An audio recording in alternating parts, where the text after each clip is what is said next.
Hi everybody, Mrs. McBride here. I'm sorry I'm not here today, but I had to go to a meeting at district office.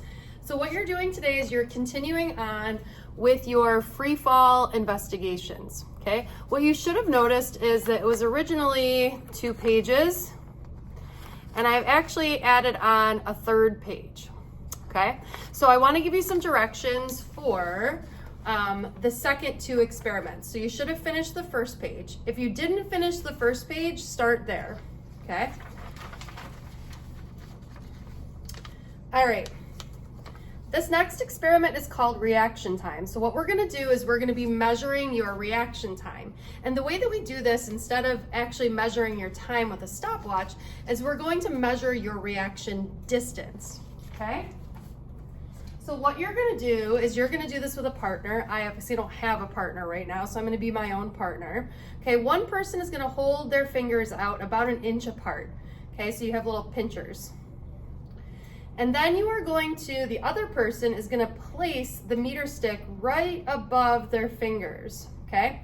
And you're going to let go without them knowing that you dropped it. So don't say like, on your mark, get set, go. You're just gonna be talking to them normally, and then all of a sudden drop this, okay? So, no judgment here.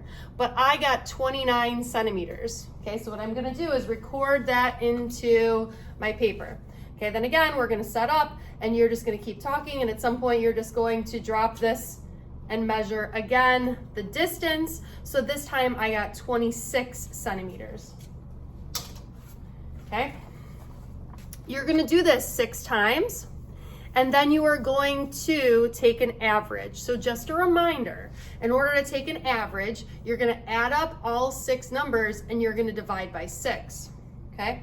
And then you need to convert your distance in centimeters to meters by dividing by 100. I tried to leave lots of information for you here, okay? So then you're gonna calculate your reaction time. So again, you measured distance, and we're gonna use that distance in order to solve for the time. And you can calculate the time one of 2 ways.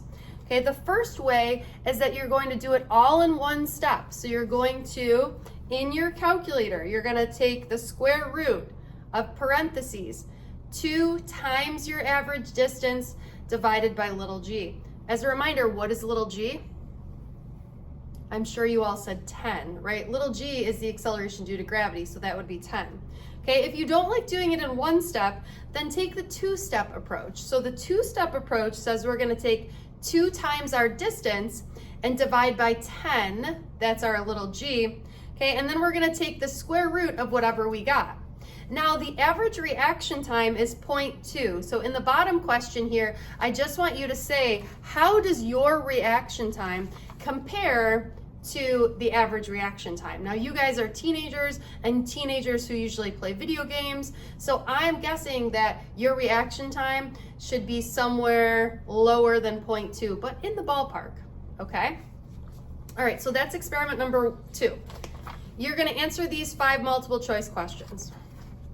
And then you're gonna take a look at the experiment 3. This is the one that I stapled on there that wasn't there the other day.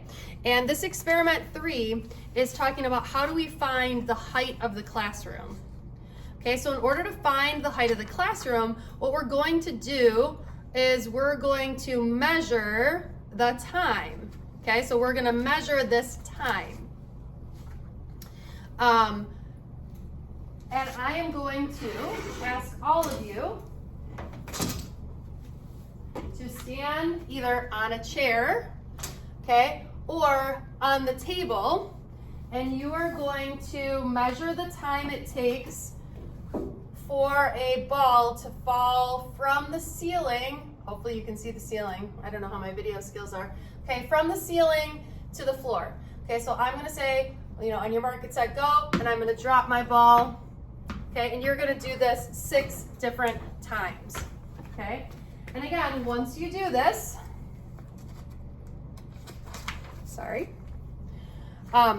once you do this, you're gonna take the average time, and then you're going to calculate the distance.